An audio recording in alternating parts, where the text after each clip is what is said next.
at allpointstv.com. And I'm George Moss here at the studio, allpointstv.com. And we are glad and we are so elated to see you out there already online. I'm getting a little bit of a late start today because I'll tell you what I was doing. Last week we talked about Article 1, Section 3, Clause 7, and what I was doing. I wanted to go and get a copy of the Heritage Guide to the Constitution. I had asked for my printer to print up Article 1, Section 3, Clause 7. And what it did, it printed up the whole document. So the Heritage Guide to the Constitution came up, but I asked for Article 1, Section 3, Clause 7. And those of you who were here last week at the program, you you heard the discussion about what that article intends and why it was placed as the last word in the impeachment process. I'm talking about process here. And that I want to make that distinction because some people, and I'm going to call names out here, some people have gotten process mixed up with the use of the process, and that's Alan Dershowitz' problem. And I'm going to be talking about some of these scholars today. And I can guarantee you, after I have made the points I'm going to make today, they will remain silent as they have been doing ever since I've been broadcasting this program now going on. John, how many years has it been? 14 years or 14 so? years. They will remain silent. And I'm going to, because there's some, we come to a critical mass here now, and it's time to shut some of this noise down. This is not a game. And all of these people out here claiming this scholarship and claiming to be constitutional scholars that I don't know where they got their training from and what area they have it in, but it's not in the Constitution of the United States. Not what they're saying. And I'm talking to Alan Dershowitz. I'm also talking to Lawrence Tribe and the rest of these tribal members. Your Harvard, they love to say emeritus professor at Harvard University, and that's supposed to be intimidating. And there are some that are intimidated by it. I don't have to be intimidated by it. I'm a graduate of Wayne State, a graduate of Eastern Michigan. I've attended the University of Michigan. I've attended Michigan State. I've been to all of the major universities in the state of Michigan. And I'm not bragging about any of that because that is not the sole total of my training. I have the degrees they have, excuse me, but I have gone beyond the degrees because I think you can get so much in the classroom, but you have to get some of it on your own. And if you don't go beyond the instruction and begin to look into it to find out what else is there, you can't cover everything in the classroom. I don't care how many years you're there. The hours limited, the number of points you need, number of hours you need for your graduate degrees and all of that, that limits you. And if that's all you have is that training that you get, the formal training you get, and you're not going beyond that and getting some training on your own and to some extent self-training, but using the training, not to dismiss the training, but to make use of the training so as to go into other discoveries that the training did not necessarily cover, but open some other areas of understanding and some new learnings to be acquired by the formal education that you've gotten. And I claim that for myself. And I don't want to be saying more than I can actually prove, which is where I've been saying that I'm the only one in this country that understands the Constitution of the United States. And the reason why I pulled down the Heritage Guide to the Constitution is because I want to see what the others are saying about things that I'm covering here at the studio and what I covered last week. I asked a question. I didn't know it was going to print out. Let's see. Did it print out the whole document? It printed out everything up to Article 1, Section 3, Clause 7. And I think it may have printed out everything that they have in the Heritage Guide to the Constitution. And so this is what I thought was going to get a very specific, targeted question answered. I asked, yeah, they did. That's what they did. They printed out the whole Heritage Guide to the Constitution, and that's where they are giving they're stating what the document says. Then they're giving their understanding what the document is saying. I haven't read it yet because it took too long to print it out, and I had to get to the studio. I'm going to read it. I'll report to you next week some of my findings of what they've said here. But I can tell you this: if they're not saying about Article 1, Section 3, Clause 7, what I said about it, then I can tell them right now they're wrong. And there's nobody that said what I said last week about Article 1, Section 3, Clause 7, and why it was placed in the Constitution. That's just the bottom line.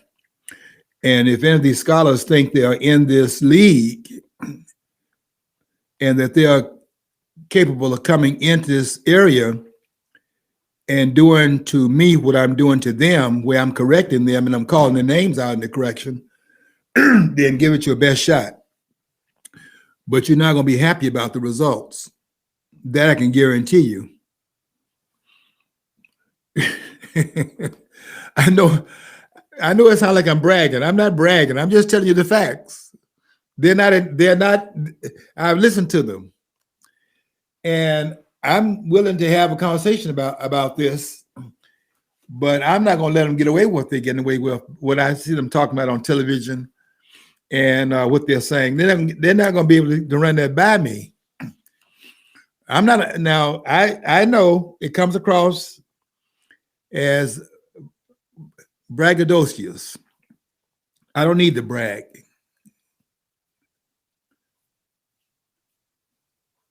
When Terrence Crawford, he's a boxer, right?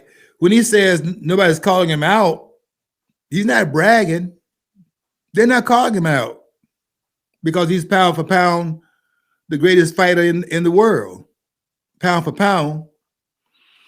And it'll be interesting to see what he does when he goes up now, trying to go up 3 weight divisions. Since it didn't work with Charlo, tried to go up 2 weight divisions, 154 to 168, and fight Canelo. And that may be above. I mean, they have weight classes for a reason. My point is this: there are degrees for a reason. At the bachelor's degree level, you should be at least at this stage here above the high school level. If you're not above that high school level, then you have a high school diploma.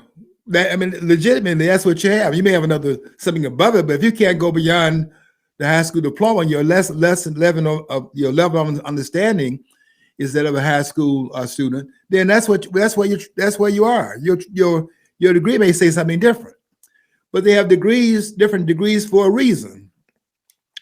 And if you have the bachelor's degree, and I have a bachelor's degree in 60, it's been some time now. I hate to date myself. You date yourself. My bachelor's degree was I don't mind telling you, it's not one of those Ivy League schools. We're finding out now that they don't have it. I went to a private school, a Presbyterian school. It was very small. I think we had 1,000 students there, and I went there. It's closed down now, unfortunately, and I went there to go back reminiscing about having been there for 4 years. And I got my bachelor's degree from Knoxville College, and I learned, well, I took a lot. I took a lot there, but I learned. I learned. I learned.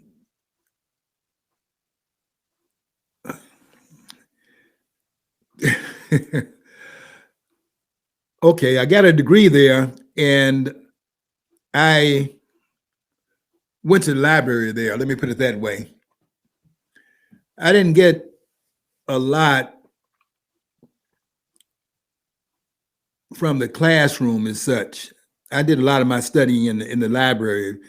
I can't recall having been wowed by anything that went on in the classroom. I'm not saying that they were not at the top of the game. I was beyond what they were doing in Knoxville. I have to say that because that is true.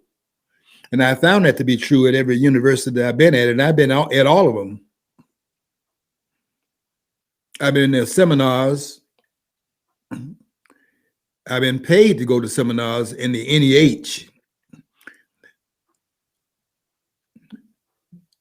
the National Endowment for the Humanities, where they paid my room and board to attend at Michigan State. I forget the year now, but it's been some years, but this training has been progressive.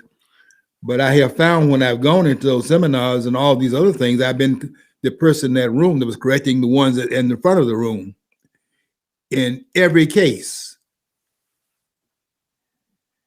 And so when I come to the studio and call these people out and by name, I'm not telling you what I think.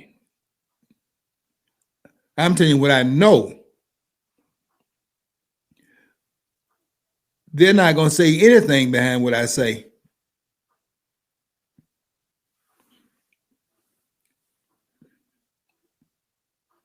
And that's not some of them, that's all of them. They have the studio and they'll watch it, and I can tell,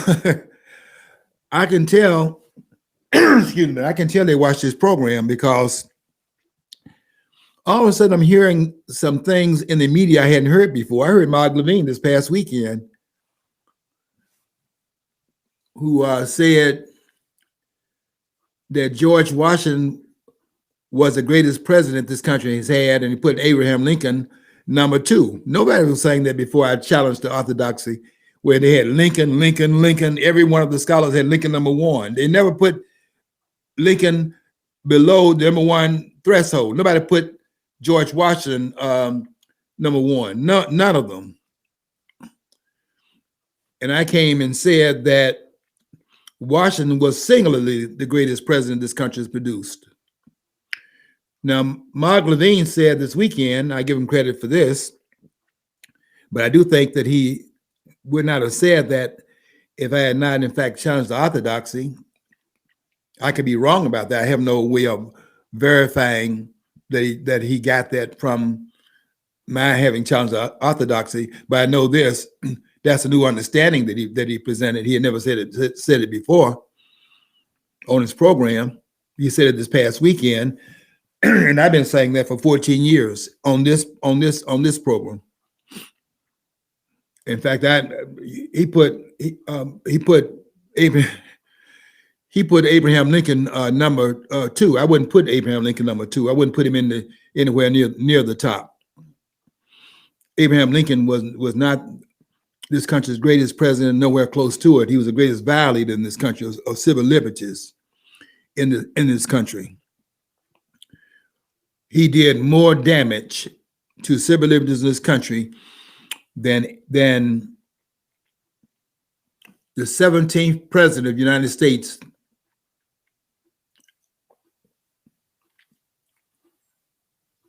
Woodrow Wilson, and the 32nd president of the United States, Franklin Delano Roosevelt, combined. And they did a lot of damage to the presidential office when they were president. But they did not do as much damage as they did they did not do as much damage to constitutional liberty and to the constitutional restraints placed upon power of the executive branch of government that Abraham Lincoln did in his 4-year, going into his 5th year term as president of the United States. Of course, he was assassinated on the the war came to the so-called Civil War came to a close at Appomattox courthouse on the 9th of April 1865, and on the 14th, although he had been shot earlier than that, he died, and Abraham Lincoln died on the 14th of that month of 1865. But in that 5-year period of time, less than 5-year period of time, 4 years and 1 month that he was president, because you inaugurated at this point on the 4th of March of the year, now it's January the 20th, had been changed by a constitutional amendment. But the inauguration of president was March the 4th, although the election was in November. The reason for that was because of the travel time. We don't forget people riding on horseback or in buggies.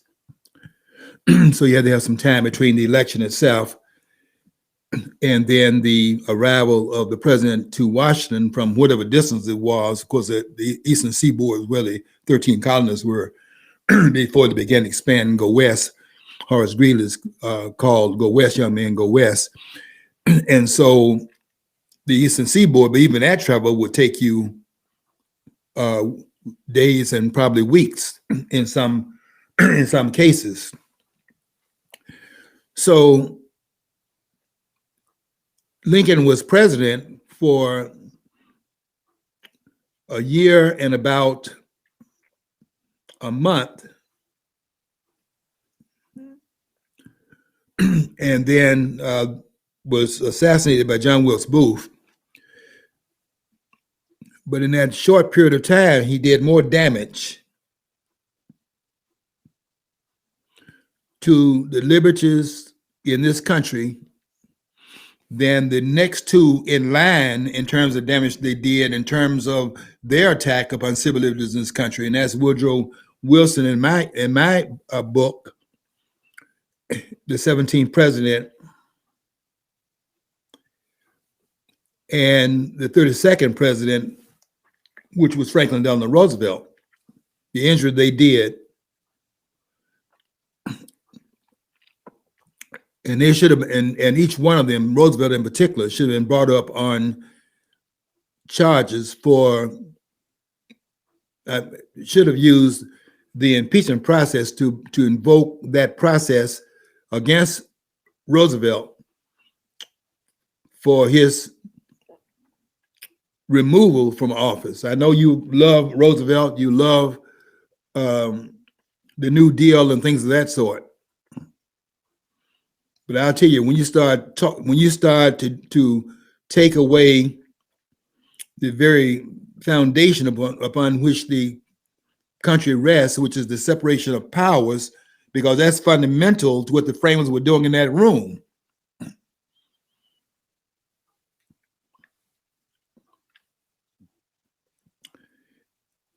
It almost makes you want to cry.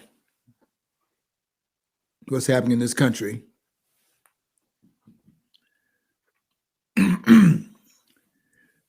But you have to go with the flow, I guess. But the flow is not good enough.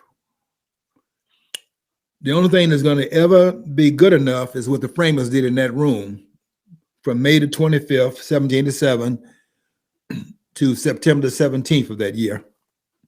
Nothing else. What's that song? Nothing compares.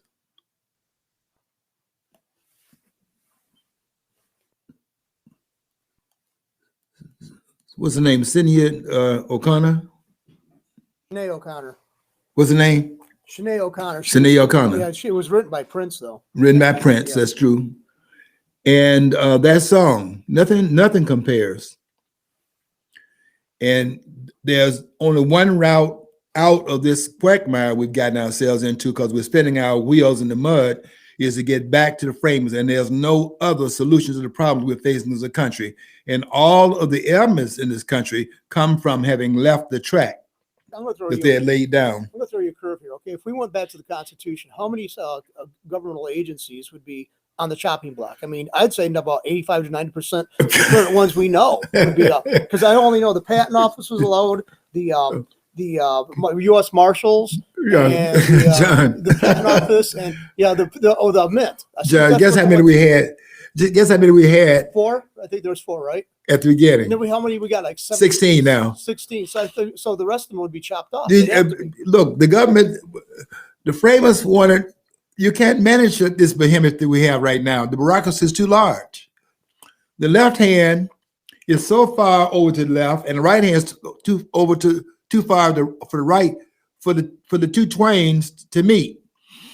You can't have accountability when you have a behemoth the size of the federal government. How many persons are aware? I'm just asking the question here.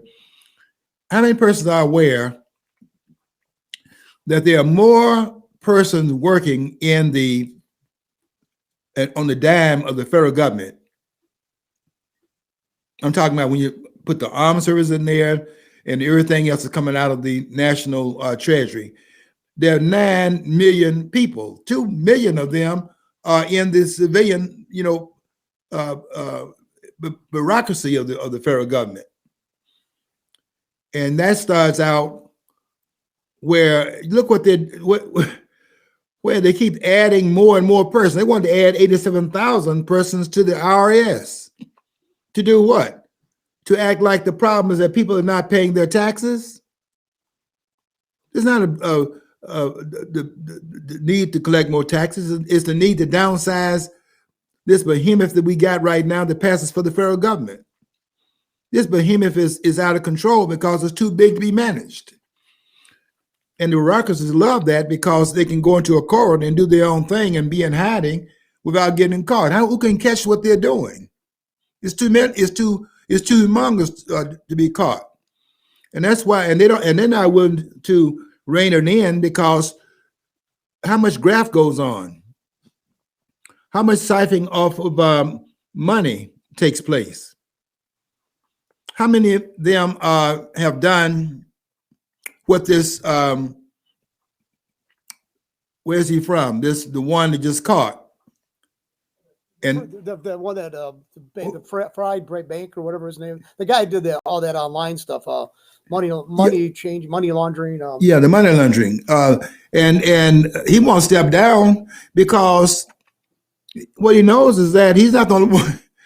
The reason why he refused to leave is, why should he leave when they're all doing the same thing? Oh yeah, that's just general course. I mean, but they get to one, he's a lightning rod, and the other one's duck and hide. That's what it is. John, we got people, and people go, look, Ayn Rand wrote about this in one of her classic works, and all of her works are classic as far as I'm concerned, but the one called For the New Intellectuals, because Ayn Rand was contending, and I would agree with her, the first intellectuals, the old intellectuals, were the framers of this government, the framers of the Constitution, the framers of the country, the founding fathers. I know you hate to say those words, and you want them out of existence, because to compare them, to compare what you have right now, there is no comparison. Sorry about that. These political leaders don't have any, would not even be in the same room. How many of them, I'm just asking a question here. How many of them, if they were back there in 1787, would have been chosen as delegates to go to the convention in Philadelphia? You think, what about, let's take AOC. You know her, look how you have initial her name, AOC, FDR.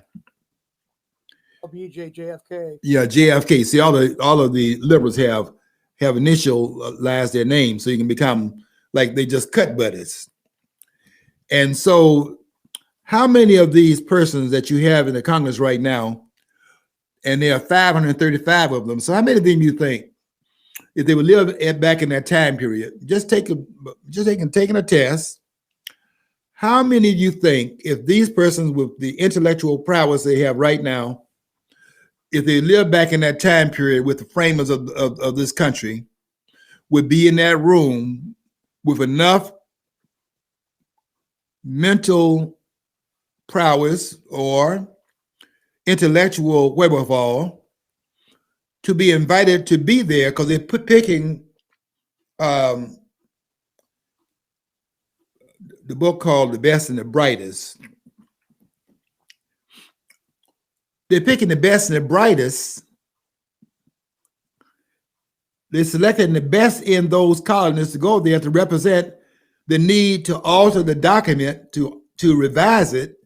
And you just don't send anybody to do that work. You send the best that you have to offer in those states. And each of the 13 states is sending their best and brightest to that convention. That's why James Madison is there. That's why the three that came out of New York, one of whom was the greatest of whom, who's the only one that stayed from New York, was Alexander Hamilton. And you could tell that he stands out. They have a play about him on Broadway. You won't find a play on Broadway about James Madison. You can believe that's not going to happen. But okay, they had a play on Alexander Hamilton. He deserves some standing in the modern time period, the tracks he laid down. I'm not an admirer of Hamilton, but I mean, I'm an admirer of his writing. In the Fairless Paper, he wrote 51 of them, so I have to credit him with that. Of the 85, he wrote 51 of them, so you could tell something about him by the fact that he was a person that laid down the arguments so that the people, basically the ones in New York, by the way, that's who they're trying to speak to. Publius, they run on the name of Publius. They were trying to speak to the person in New York because New York was a corridor from the New England states into the southern states. And so, given that beltway, they were really trying to get New York on board because they knew that was really important to get 9 states to go along with the ratification of the document. And that's why they're writing the Fairless Paper, trying to explain what they did in that room so that person would know what they're voting for. Because what they did there was vote in a whole new document. Now, how many person you think in this modern time period, we got 535 members of Congress, how many you think would be in that room, would have the quality to be in that room with those framers? You think Ted Cruz would be in there? He's supposed to be the heavyweight, taught by Alan Dershowitz about the Constitution. He's wrong about what he's saying too. Alan Dershowitz is wrong in what he's saying, and so is his student.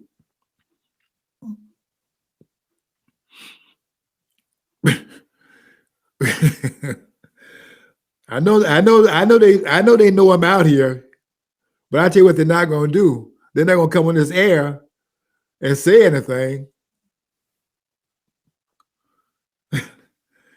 That's just the way it is.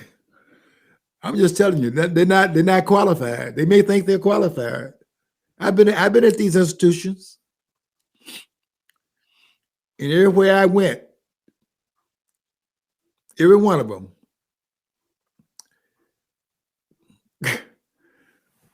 I still get teary-eyed about what happened to me in Knoxville, because when I was at Knoxville, I didn't understand egos at the university level. People come out with these Phi Beta Kappa degrees, and Dr. Collins was such a graduate, and I didn't understand the egos they were walking around with. They were supposed to be the baddest of their type, and I made a fundamental mistake. I guess I have to say fundamental to him. I walked out of his classroom early after taking a test, and he'd been bragging about how hard the test was, And I walked out of his classroom, and 15 minutes later, after he put the test on my desk, I was going to study for the next exam. But I had really prepared for his exam, so I knew the information pretty well there, and even knew some of the page numbers the information was found on, because I have always had a good memory. And I didn't know that he was looking at that as being disrespectful.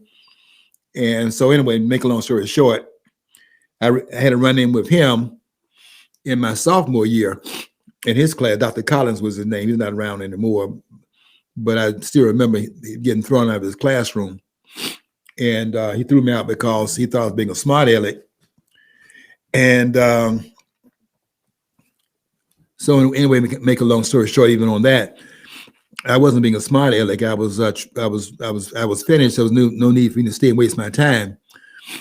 But I did learn that made him mad. So the next time I took the test under him, I finished the test and I stayed in my seat.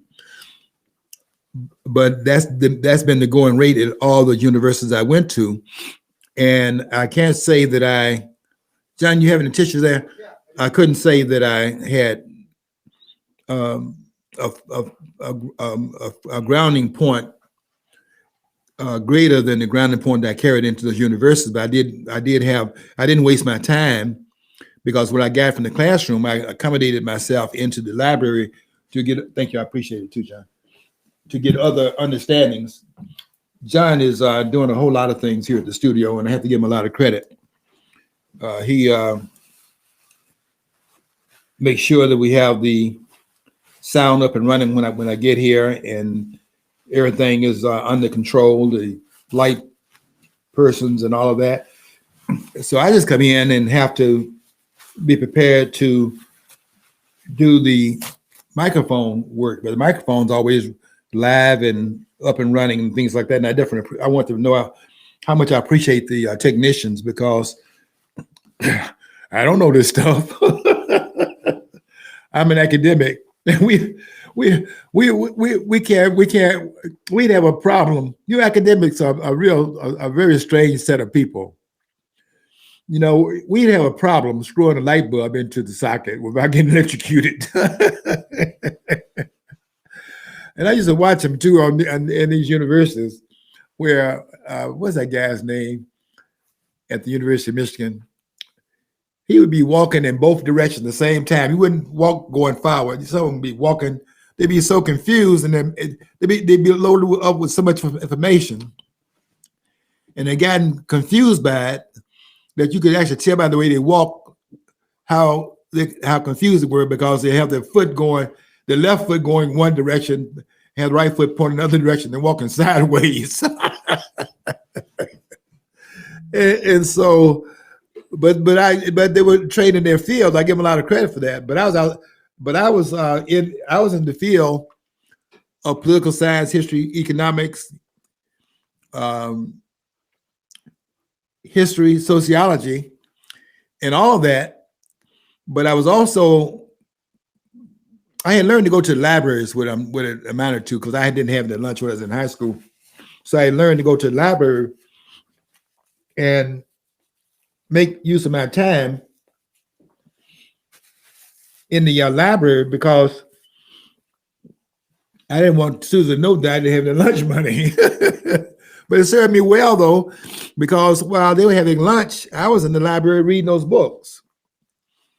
And so when I went to college and things of that sort, it kind of was like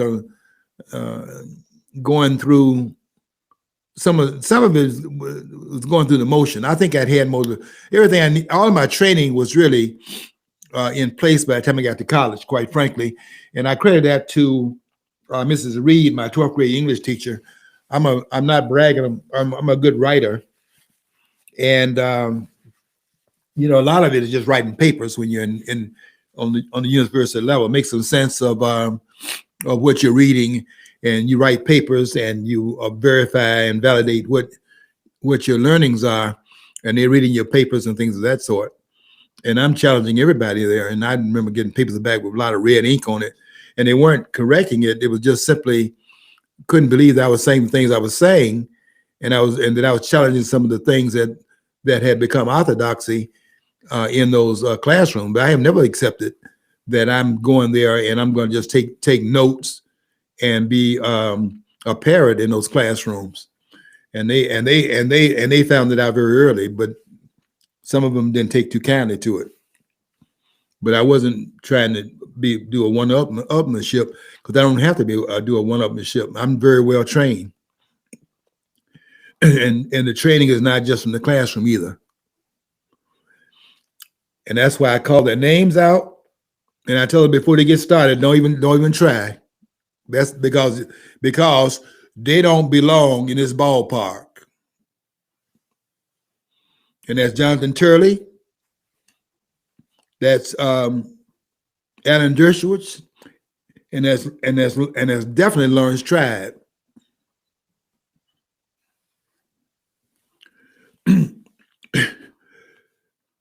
I'm calling them out, and none of them are calling me out, and they know I'm calling them out too, because there's no way in the world I could be doing this for 14 years and it hasn't gotten back to them, and now I'm on Rumble where they are, and they're putting. I was watching YouTube, and the program that we did last Monday came up, and all I was talking about was Article 1, Section 3, Clause 7 last week. And I was saying things that nobody's ever said about it before. And I like to critique myself, so that if I make any mistake in what I said, I can correct it the next time I come to the studio, because I don't want to be wrong out there and have it misquoted or anything. But I don't think I'll be correcting myself on what I've stated. But nobody has said what I said about Article 1, Section 3, Clause 7. Nobody. By the way, we do have the 14th Amendment thing up too. Yeah, I'm glad. Thank you, John. How much? We haven't gotten to my subject yet. We haven't got to the subject yet. We're 37 minutes into it, so that's why I try to do a gentle segue for you. Yeah, John keeps me on track, because I tell you, we get these discussions here. We got one thing we come to the studio to talk about, and then before we know it, we are kind of like into another island of the Constitution that we didn't plan to go into. We're qualified to go into it, and we're not limited just to the topic at hand. But our topic at hand today is to look at the 14th Amendment, because I want to talk about that in terms of Donald Trump. And I'll get to that. John, how much time do we have now? We're at 37:40. Well, so we got about we've got a few minutes left, but okay, we good. Want to get to it. Yeah. Okay, sure. I want to get to that because I want to talk about what's happening to Donald, the 45th president of the United States, and in that kangaroo court that he's in, and these kangaroo Letitia James, who is the Attorney General of New York, and she wants to use it as a stepping stone apparently to become governor. And you can just do that by who you target, because we tend to vote in this country by who we like and who we don't like, as we back in junior high school. We got people voting for people based upon whether they like their tweets. I mean, when are people in this country going to grow up? See, I'm a person who admits certain people I back. I don't like their personality, but I like what they said about a certain thing or their stance on something, and that's why I vote for them. Sometimes you have to hold your nose and vote for somebody distasteful as a human being, you know. But, if I voted, John, if I voted for politicians who I like, I wouldn't be voting. I don't like any of them. I don't either. I mean, I've met a few of them growing up, and I don't think the way I classify whether I like you or not. I have certain standards that I use in order to choose everything that I get involved in. My football team, my players on the football team, if they're not taking care of their children, I know it's football, but if they're going around and having children not taking care of their children, I don't like their team, and I pull against them. I'm a lot like that boxing analyst, Tim Bradley. I like Bradley because Bradley calls out Tank Davis, because Tank Davis beat his girlfriend up, And that's not cool. So every time he fights, I know he's a good fighter, one of the best out there. He not better. He better not go up there from 135 and go up 12 pounds to 147 at the welterweight division and fight Crawford, because then he's gonna get crushed up there. They do have that for a reason, but I don't like him. And whenever he fights, I pull against him. You're not beating up no women, and I'm pulling for you. I'm pulling against you. I hope to get your nose cracked.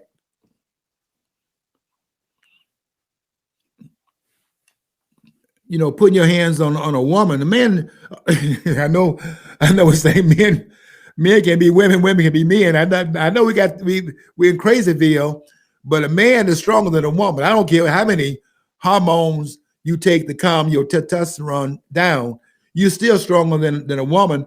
And a woman, a man claiming to be a woman, should not be in the ring boxing with Shields from Flint, who is she says she's the GOAT. I don't know if she could have beat Lalia Ali back in her day, but that would have been a good fight. But you know, she's 50 years old now, so they're talking that yang and yin and yang. That fight, that you have your day in court, and you have a day in sports, and you do not have all the time in the world at either place. You have to have time in the classroom too, and that time passes. But Shields is right now the GOAT, the greatest of all time. Brady is a GOAT in football, but he's not the GOAT today. He's the greatest of all times. But you try to bring him back there, and they're 46 years old. And yeah, he did a good job at Tampa Bay and went there and won another championship. And that might have been 6 or 7 of those. And Belichick, by the way, over there, I just read about him the other day. Belichick is doing bad at 2-7, because it's one thing that you're a great coach when you got great players. But if you don't have the horses out there, then that happens. Okay. I gotta get to my subject. I came here to talk about what is happening with Donald Trump, with these ridiculous elected officials and this judge in New York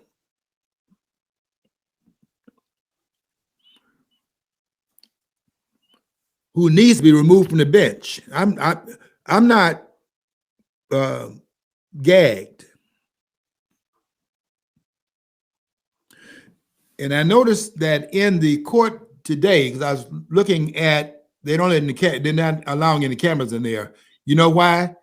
Because they want to hide what they're doing from the American people.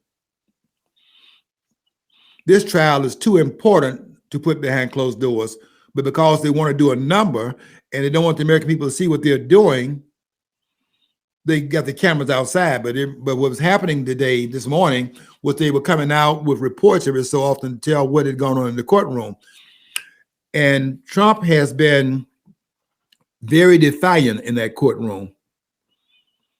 And the judge, this man doesn't need to be anywhere close to a court bench, told the attorney to control, thank you, John, told the attorney to control your client. Can you imagine that? As a way of creating what they've already done. They've already done enough of that, turning attorneys in a rock and a hard place, and have to be licensed by the state in order to practice law, and then jam them up so if they don't in fact comply and be compliant, then they can in fact take them to the bar and challenge their livelihood. So they have to be up there, Yassa boss, in the courtroom. And so they asked today in this kangaroo court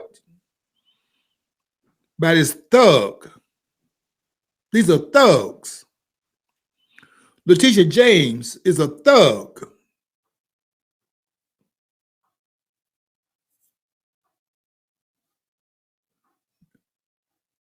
Is it Braggs over there? Is the name Braggs over there in Manhattan?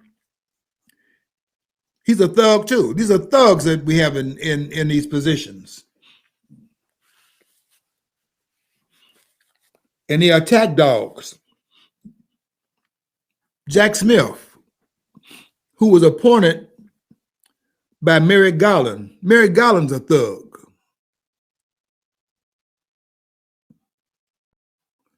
Alessandro Mayorkas, Homeland Security. He's a liar and a thug. We're looking at our border down here, this man telling us the border is secure. You've been watching television? People just walking in this country.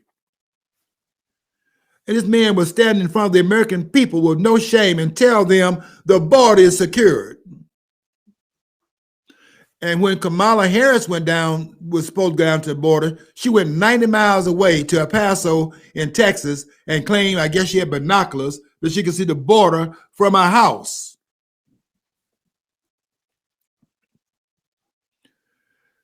Wouldn't go to the border because the cameras could be down there.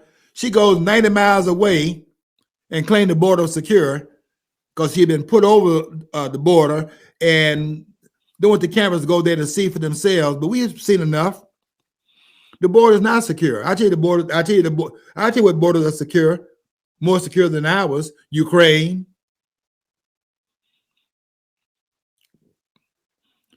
And the 160 countries that we're in, making sure the borders are secure.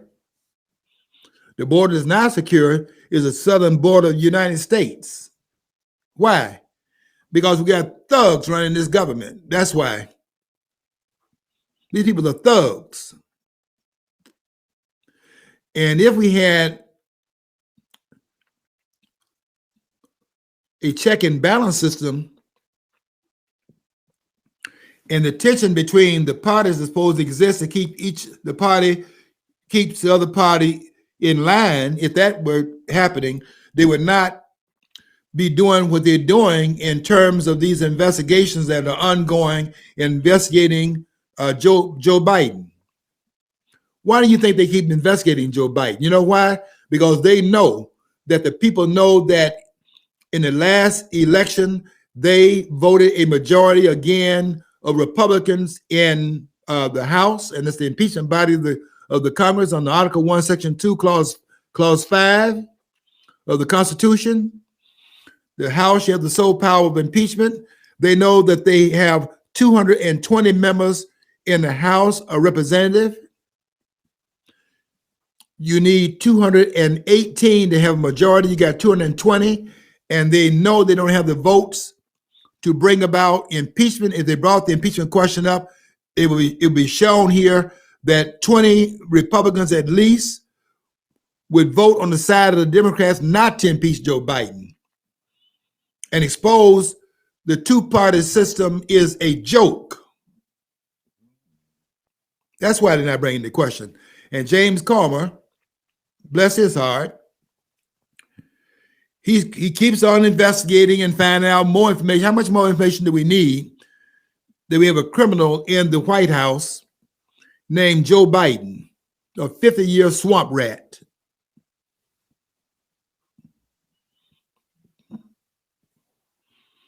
Who, by the way,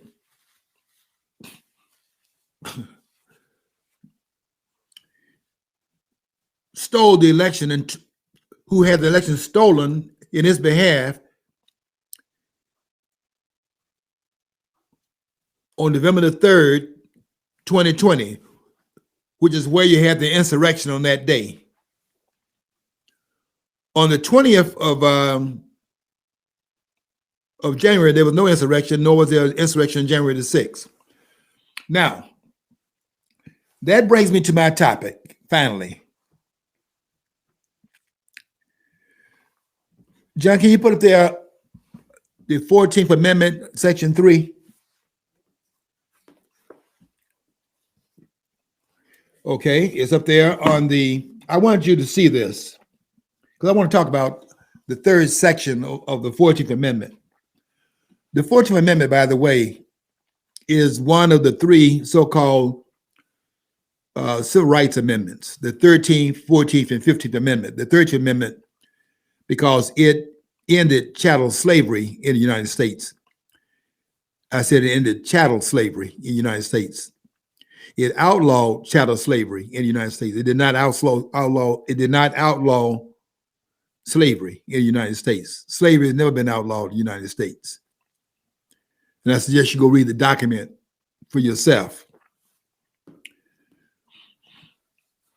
Now, the 14th Amendment, which is the longest amendment in the Constitution of the United States,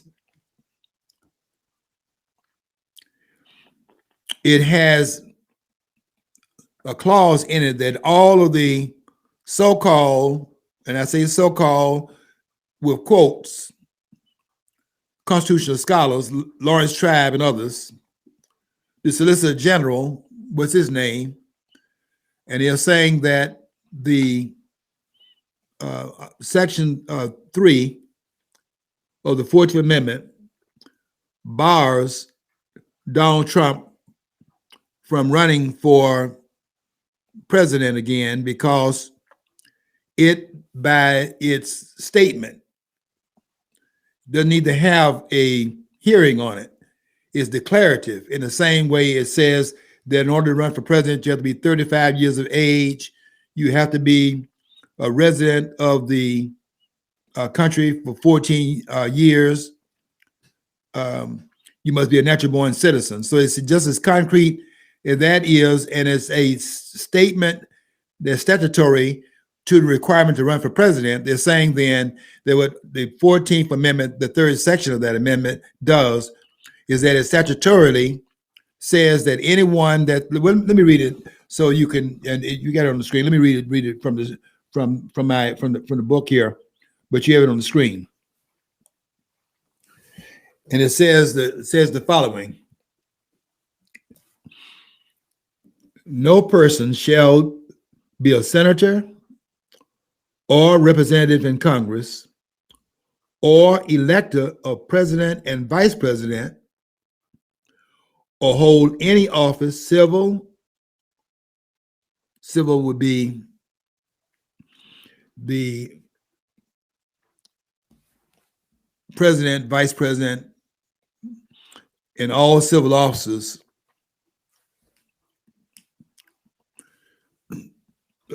when you say civil office, well, the civil would be under the heading of the Article 2, because all the civil officers, listen very carefully to this point here, all the civil officers of the United States are appointed by the President of the United States. And I have to go into that at some point in the future to talk about why that amount of power was invested in a single individual, whereas unlike that in the other two branches of the federal government, because there are multiple members in the legislative branch, 535 members a day. In the Supreme Court, you have 9 members, of course, but in the executive branch, is only the subtotal of all the power in the executive branch is housed in the executive office holder, the President of the United States. And that is for a reason, and I'll maybe one day get a chance to talk about that, but you have to understand that the civil officers of the United States, civil officers, are those officers of the United States that are not elected to those offices, but are appointed by the President of the United States. And they include the ambassadors, the members of the President's cabinet, and listen to this very carefully. It also includes the President appointing members of the Supreme Court. They're nominated by the President, but as a check and balance upon that process, they have to be confirmed by, and get this point, the Senate. And the Senate at that time was to have the states involved in the selection of the members of the Supreme Court. That's why I was saying this. Nobody else is saying it, but I'm saying it. And let the church be quiet. That's why, given the fact that the states have a voice in it, in terms of the selection of the Supreme Court, There is no way you're going to convince me that the framers intended for the Supreme Court to have the last word on what the Constitution says. It's why it's such an abomination to make a president greater than George Washington when George Washington is the pioneer, the mold setter of the institution. There is no president anywhere in the world before George Washington.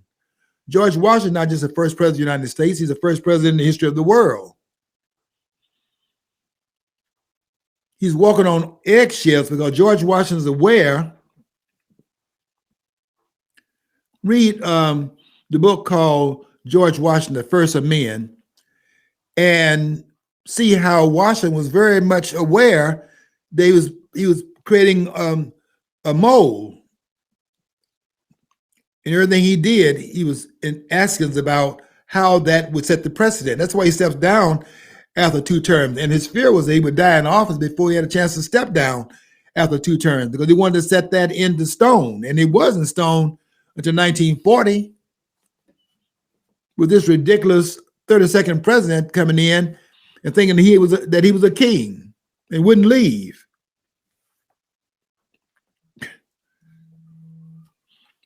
All right, civil officers. No person shall be a senator or representative in Congress or elector or president and vice president or hold any office, civil or military, under the United States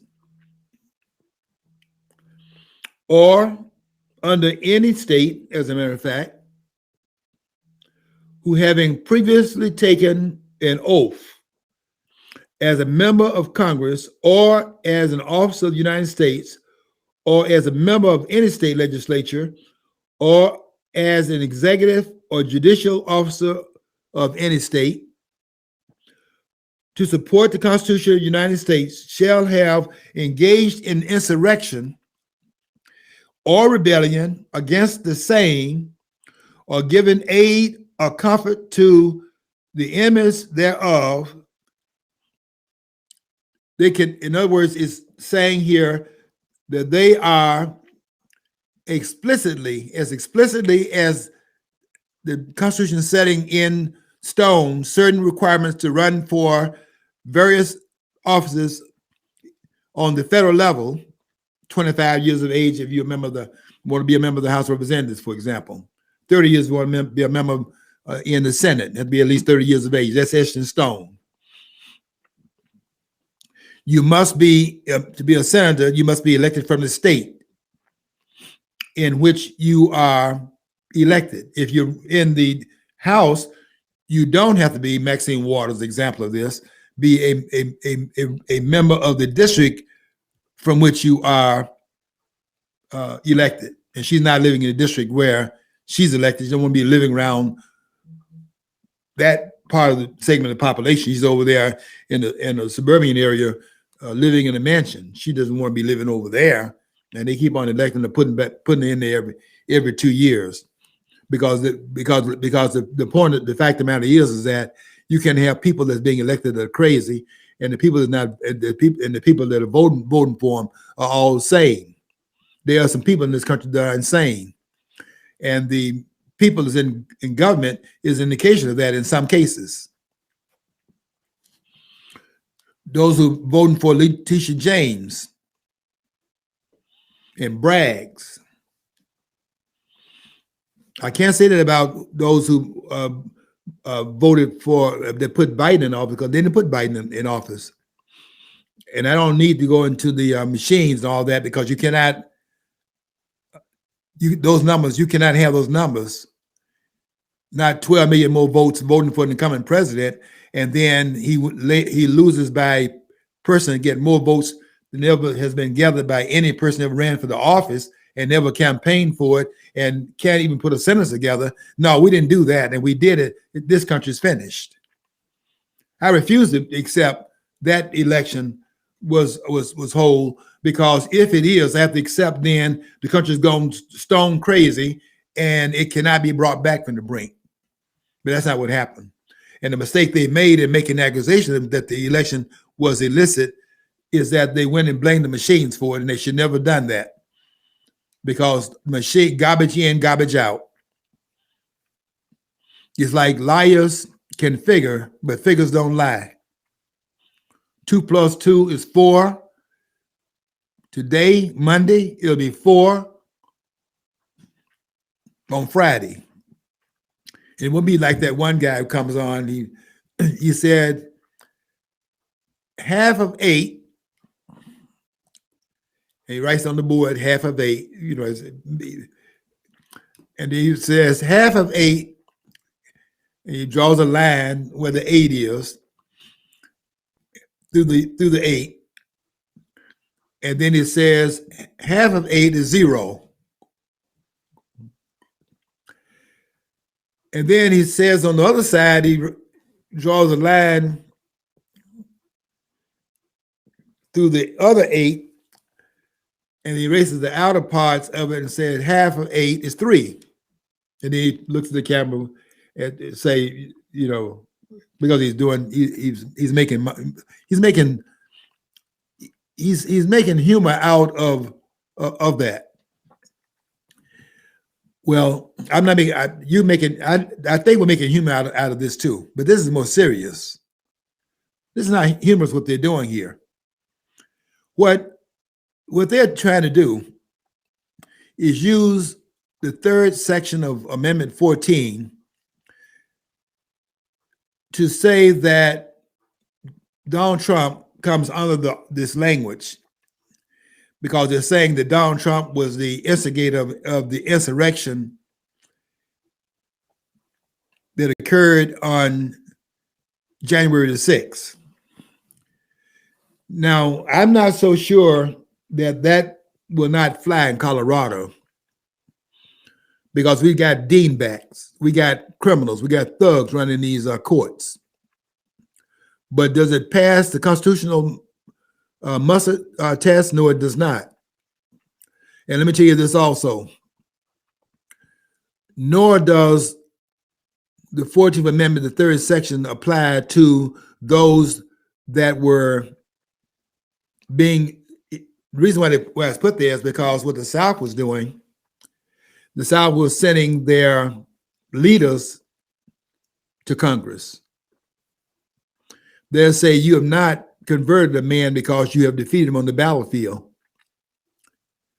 And so they then wrote in there this language saying that those that were involved in an insurrection, and they put these limits upon them holding office, because what they were doing is putting people in the government that had rebelled against what they were doing in Washington, and they were putting them in there as the governors and they wanted to restrict that. Now, I'm making an argument here that nobody else has made, but they're not going to say anything about it, that I'm making it.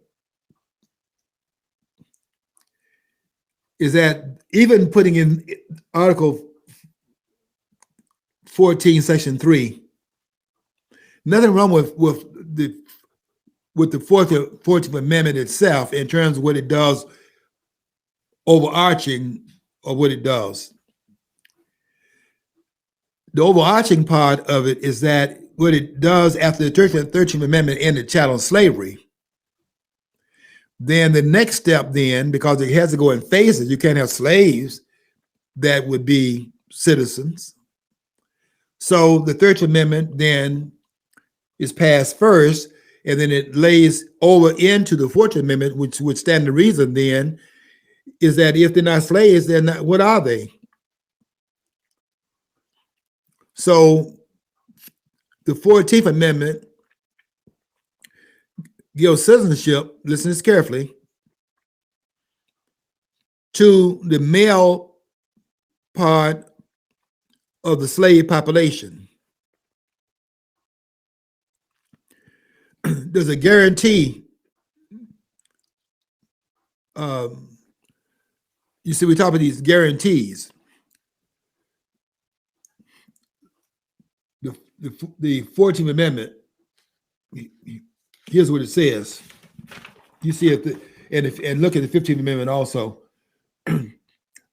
All persons born or naturalized in the United States, listen to this carefully, all you scholars, and subject to the jurisdiction thereof are citizens of the United States and of the states wherein they reside. Two levels of citizenship, state and federal.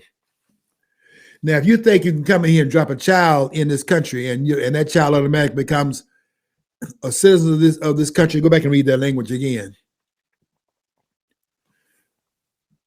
These stupid politicians think if you come over here on a plane and you come over here pregnant, you know that within 2 weeks you're gonna have a child. You come in and drop the child, that you become a citizen of this country. Is that what that language says in Article in Amendment 14? All persons born or naturalized in the United States and subject to the jurisdiction thereof are citizens of the United States. That's different than saying this. Now I cut the other part of it out. All persons born or naturalized in the United States are citizens of the United States. If it said that, I'm down with you on that. But it doesn't say that. It has a caveat in that. It has a conjunctive phrase in that, which people are overlooking because they cannot read. People are not as literate in this country as they should be with these diplomas and with these degrees and with these PhDs too. We have a level of illiteracy, passive for scholarship in this country. And a lot of them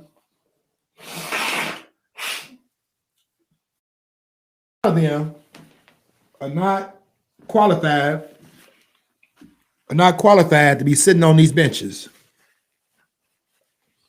Absolutely not qualified. The latest person on the court, why wasn't this disqualified? And they asked her to define what a woman is, and she couldn't do it. And she's married, has children, and you telling me you can't tell the country what a woman is, and you are qualified to sit on the Supreme Court? Well, she met the criteria. And what was the criteria? Black and female. We've come to that now in the country. You don't need to have an understanding of the Constitution to be on the court. And if they had that as part of their credential, you would not be having these 5-4 decisions because they're all reading the same language in the document. And how they come up with these 5-4 decisions. So if 5 says this and 4 say the other, then the 5, as if this is subject to a majority vote. They're even doing that in terms of the inalienable rights. Can you believe this now? When Thomas Jefferson wrote in the Declaration of Independence that all men are created equal, that they're endowed by their Creator with certain inalienable rights you're born with. And those rights are life, liberty, and the pursuit of happiness. Life. And they think they can put that to a vote. Boy, are you stupid. You vote on whether or not that applies. And if there are more votes that say this than that, then it's subject to the majority. Give me a break. You can tell a lot of people that, hey, I'm not that person. I'm calling these scholars out because they're not saying anything about that. What's their position on that? You can't have a vote on inalienable rights, whether you're going to recognize them or not. But are these scholars saying that? No, they're not saying that. I guess by me talking about it, I can give them some room to have a voice in it. Because I do see another person saying that George Washington belongs at the top. They weren't saying that before. Nobody was saying it. I was glad Mark Levine was saying that last week. I'm not going to claim I know for a fact that he got it here, but I know he wasn't saying it before it was said here. I was the only person saying it. And I was right then, I'm right now. Nobody's above George, the great George Washington. George Washington stands alone as the greatest president this country produced. And he will always have that mantle. I don't care who comes behind him, because nothing comes behind him now, given where we are in this country, because of what we are producing. I think George Carlin made that point well in his comedy. He was making a lot of political points, but he made a very good point when he said that, okay, the people that we're electing, they're coming from the population that we have. And that's the best we can do in a lot of cases, because look what we're producing in the schools now. You can't be teaching a country to be literate when you're talking about drag queens in the classroom, and they up there watching the physicality and not listening to what's being said because of the distraction of these persons going there with all that glue on their face and eye shadow and everything like that. Got prosthetic breasts and things like that, distracting the learning, and children coming out illiterate in schools and so on and so forth. This is the best we can do based on where we are right now. But I'll tell you this, in placing that in the Constitution, even at that time, it's inappropriate to apply it now, of course, to Donald Trump. But you know what? The other thing is that it was inappropriate to apply it even in that time period. Here's why. Because that was not an insurrection. It was a second war for independence. They're not rising up against Abraham Lincoln and his government. They were leaving and forming another country. This is not insurrection. This is another Declaration of Independence. And so even they're trying to apply the language there, I'm going beyond that to tell you this. That language didn't even apply to them because they were not involved in insurrection. They were going to leave peacefully from this country. And when Abraham Lincoln attacked them, they defended themselves in the South by the Army of the North invading. You can bring that slavery stuff somewhere else. It doesn't work here.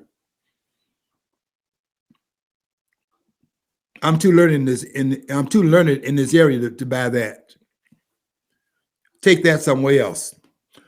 Okay, they're trying to apply the Section 3 of the Amendment 14 to disbar Trump. I'm watching you, judges.